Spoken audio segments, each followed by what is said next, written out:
12th class physics विधियाँ चल रही थी, आवेशन की विधियाँ। तो पहली विधि बता दी थी घर्षण द्वारा, दोनों वस्तुओं को आपस में घर्षित करते हैं, घर्षण उनके मध्य करते हैं तो वस्तुएं आवेशित हो जाती हैं, वो घर्षण विधि कहलाती है। दूसरी विधि थी चालन विधि या स्पर्श विधि।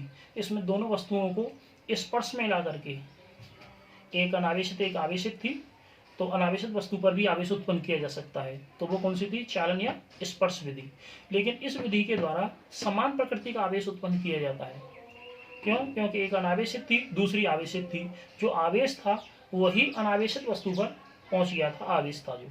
तो चालन विधि के द्वारा दोनों वस्तुओं पर समान प्रकृति का आवेश उत्पन्न होता है। अब इसके बाद है तीसरी विधि, प्रेरण द्वारा। ठीक है, तीसरी विधि है प्रेरण द्वारा। प्रेरण विधि द्वारा क्या होगा कि इसमें, इस चालन विधि में या स्पर्श विधि में तो संपर्क में लाया गया था, लेकिन यहाँ प्रेरण विधि में किसी अनावेशित वस्तु के बिना संपर्क में लाए हुए एक आवेशित वस्तु को, आवेशित वस्तु के द्वारा इन पर विपरीत प्रकृति का आवेश एकत्रित कर देना प्रेरण द्वारा आवेशन कहलाता है। तो प्रेरण द्वारा आवेशन में क्या होगा? एक वस्तु तो होगी वो अनावेशित होगी, ये दोनों गोले हो गए, वो कैसे हो गए? चालक हैं लेकिन अनावेशित हैं, और इसके पास लाएंगे, इसके संपर्क में नहीं लाएंगे, इससे दूरी रखेंगे, लेकिन इसके पास लेकर के आएंगे एक आवेशित वस्तु को, तो उसके द्वारा इन पर विपरीत प्रकृति का आवेश उत्पन्न करना क्या कहलाएगा? प्रेरण द्वारा आवेशन कहलाएगा। तो इस तरीके से अब ये कैसे थे प्रेरण द्वारा आवेशन में कि ये तो अनावेशित हो गए, अब इन दोनों अनावेशित गोलों के पास में चालक हैं, ये गोले हो सकते हैं, चालक हैं, तो इनके पास एक ये है, दूसरा ये है, मतलब एक ही वस्तु है, ये अनावेशित हैं, एक ही वस्तु मानेंगे इसको, अनावेशित वस्तु को चालक स्टैंड पर हैं।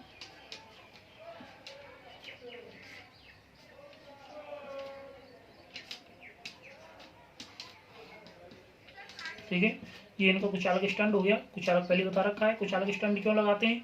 क्योंकि इनका आवेश है वो पृथ्वी पर न जाए। तो ये उदासीन अवस्था में है, अर्थात अनावेशित अवस्था में है, इन पर किसी भी प्रकार का आवेश नहीं है। अब इनके पास में एक आवेशित वस्तु पास लेकर के आएंगे, इनसे संपर्क नहीं कराएंगे, इनके पास में एक आवेशित वस्तु लेकर के आएंगे। ठीक है, इनके पास में है, सपोज करो यहाँ प्लस, एक धनावेशित वस्तु ले आई। अब धनावेशित वस्तु यहाँ इनके पास लाएंगे, तो जब धनावेशित वस्तु इनके पास लेकर के आए और इन पर कैसा था? अनावेशित थी, किसी प्रकार का आवेश नहीं था, अर्थात प्लस और माइनस दोनों समान थे। जब इसके पास लेकर के आएंगे तो ये प्लस और यहाँ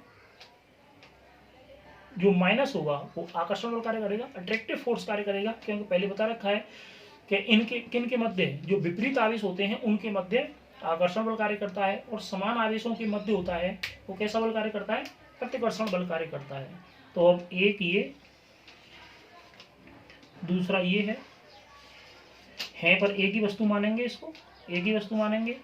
ये कुचालक स्टैंड पर, ये कुचालक स्टैंड पर हैं।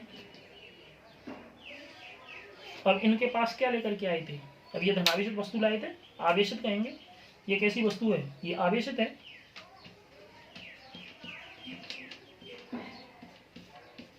ये आवेशित वस्तु आपकी, और ये अनावेशित है। अभी दिखा रखा है ये अनावेशित है। अब अनावेशित का अर्थ क्या हो गया? इस पर प्लस और माइनस, प्लस और माइनस मीन्स बराबर हैं, प्लस माइनस उदासीन अवस्था में है। तो उदासीन अवस्था में तो अनावेशित अवस्था में है ये। अब यहाँ ये आवेशित पॉजिटिव और लेकर के आ रहे हैं, नेगेटिव भी ला सकते हो, कोई सी वस्तु ला सकते हो, लेकिन यहाँ कौन सी लाई? प्लस की लेकर के आ रहे हो, आवेशित वस्तु लेकर के आए हैं इसके पास में। जब आवेशित वस्तु लेकर के आए हो तो यहाँ धनावेश है और यहाँ धनावेश होगा, तो इन दोनों के मध्य कैसा बल कार्य करेगा?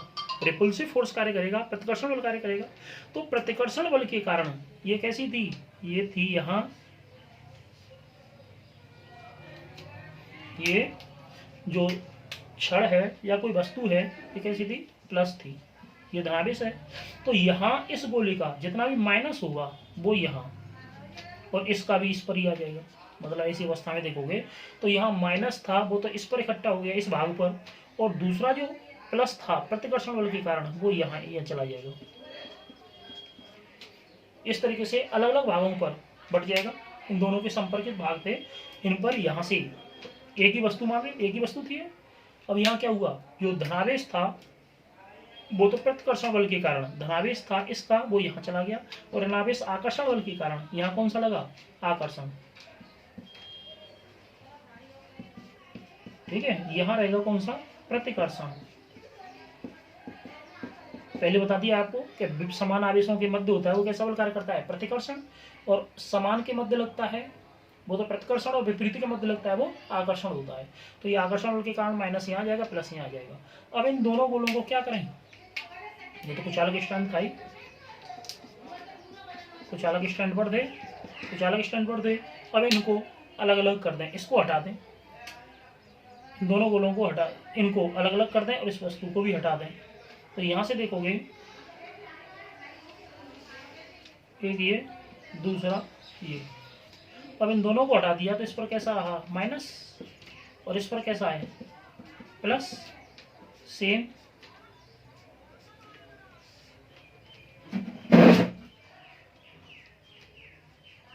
सेम ये कुचालक स्टैंड,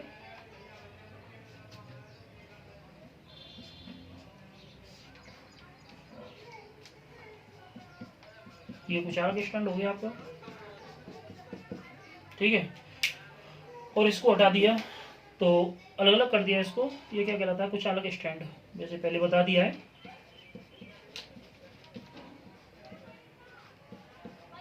ये कुचालक स्टैंड। अब इस पर माइनस आ गया और इस पर कैसा हो गया, प्लस हो गया, तो ये तो हो गई धनावेशित। ये गोला तो हो गया धनावेशित, और ये कैसा हो गया, ऋणावेशित।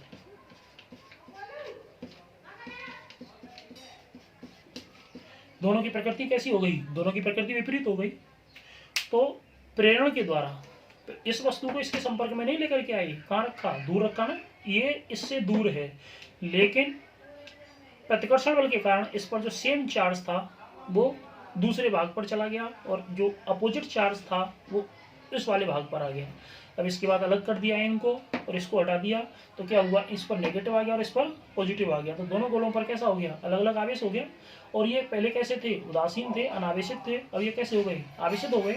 तो पहले बता रखा है आवेशन है क्या, आवेशन है किसी उदासीन वस्तु को या अनावेशित वस्तु को आवेशित करने की विधि, आवेशन कहलाती है।